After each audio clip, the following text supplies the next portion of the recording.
Who gives a fuck if you fuck Black China? You know, you want to keep rapping about it. Like, it's Black China, nigga. Yeah. It ain't Oprah. One of the last of a dying breed. You know where hip hop live without the skinny jeans. That's why I walk with a different walk, fought with a different heart, talk with a different walk. Yo, that game hard as shit. Every song got a sample in it. You know, he couldn't go wrong. I'm gonna be honest with you. He couldn't go wrong choosing these classic songs and these classic samples that he put in his shit. But he still killed that shit. He still was spitting. On Savage, he was spitting about the 90s riots. And yo, that shit was crazy. He wasn't just rapping on this album. Like, a lot of the songs, he was telling stories. And I could sit there and vision, like, I wasn't in LA during the 90s riots. I got to watch that shit on the news. But when he was talking that shit, I could hear that. I could see that shit. You know, I could see it was dope shit. I wish he didn't even do all the fuck shit with Meek Mill that he did and just went on some old school shit and just let the album drop and had that song going there shitting on Meek Mill, and that would be the first time niggas heard it. That would have been crazy. And honestly, everybody's saying he did that shit for promotion for the album. But if he would have dropped this shit and never said nothing about Meek Mill before then, that would have been the promotion for the album because everybody would have been talking about the album right now. Nonetheless, yo, that shit crazy, yo. Game be spitting on there. I fuck with it all the way straight through. I got tired of hearing Karuchi, I ain't gonna lie. Game on that I fuck bitches and talk about them, that's some hoe ass shit. I don't give a fuck what a nigga say. That's some hoe ass shit. And so he got points knocked off his score. I think I heard Karuchi name like 3 times in that motherfucker, yo. Like, not Karuchi. Look at it. I'm gonna leave that shit in there too. Not Karuchi, Black China. I heard Black China name like 3 times in there, man. I got tired of hearing about Black China. I fuck Black China. I seen Black China fuck face. Man, fuck out of here. So what? Like, that ain't Oprah. Who gives a fuck if you fuck Black China?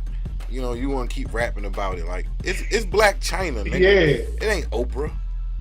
You know what I mean? If you fuck Oprah, yeah, go ahead and tell somebody. You fuck Michelle Obama. If you going to talk about it, you telling everybody, I fuck Black China. I seen that fuck face. Like, the fuck out of here. So I definitely took points off his score for that shit. But other than that, yo, he had some bangers on there, classic samples, well put together album, yo. What you got on it though? I think it was tight. He was spitting definitely on that bitch on every track. He was spitting, and he was paying respect. I like the one shit. I grew up off of Wu-Tang and shit. I knew you was gonna talk about that one, yo. I knew you was gonna say something about that one. I wasn't gonna lead off talking about that, but what's wrong with paying homage to the ones that came before you? You know, I like that kind of shit and whatnot. That got me thinking. I'm gonna continue on more about the game, but that got me thinking when these older dudes that've been rapping say things about the younger dudes, and then it's like a rift between them, and the younger dudes don't want. You know, it's like you never heard any rapper from the '90s talk shit about a nigga that was still in the 80s or whatever. You know, you never heard, you know, a nigga from the 90s talk shit about KRS-One. You had the Nelly, KRS-One beef. But as far as, you know, you saying you old, you need to stop rapping and shit like that. You know, yeah, no, because you had that. You know, Cameron and them, when they was going that Hove, they was going at how old he was, and that's why Jay-Z had to come out with 30's the new 20. Right. When Game be, you know, talking about saying dropping names of rappers and shit like that. I mean, yo, that's him showing respect to me. Now the shit was rocking, but at the same time, I mean, the stories, there was some ill ass stories and shit, especially the one where you were talking about the little dude he grew up with, his mother, you know, took care of him and shit. Young niggas. And as they got older, young niggas. Crazy, yo.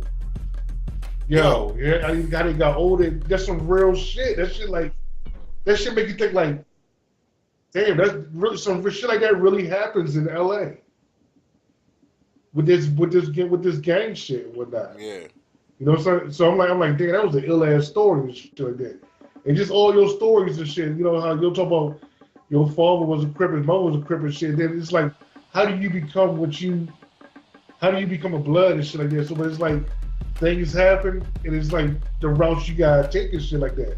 But then at the same time, it's like you'll be dropping some jewels, just some inspirational kind of shit. You know what I'm saying? But it's like at the same time, you still glorify the gang shit, which is the bad part. You know. Now, I don't think there's nothing wrong with showing both sides because he understands both sides, you know.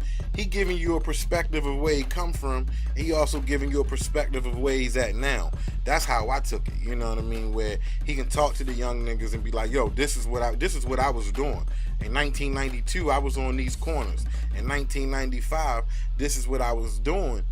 You know what I mean? So, and he also do that, I guess, to, you know, keep his credibility as far as what he done. I mean, I feel like, you know, when you in the streets and you really put those stripes in, I mean, you want to wear that vest. You know, when you in the military, they wear their stripes on their chest when they done did some real shit. So when you did some real shit, you want niggas to know. You want to put that out there. So I respect that.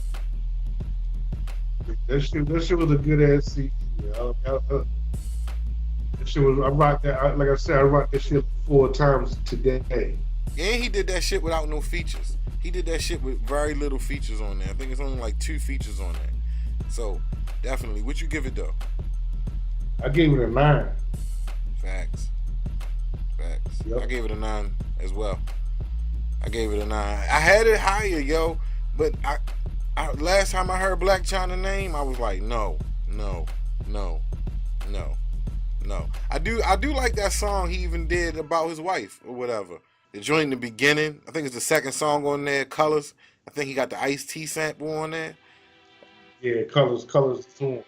Yeah, that joint crazy, man. But that's what it is. What's the name of this shit? 1992. But that's what it is, man. The Game, 1992. 9s across the board. Dope listen. Definitely recommend it. It's up for album of the year. Definitely up for album of the year for me. Maybe if I can mute out Blac Chyna name, it might win. But that's what it is. I'm DJ Big Diesel. He's just Tim. Facts. High shit right now. One of the last of a dying breed. You know where hip-hop live without the skinny jeans. That's why I walk with a different walk, fought with a different heart, talk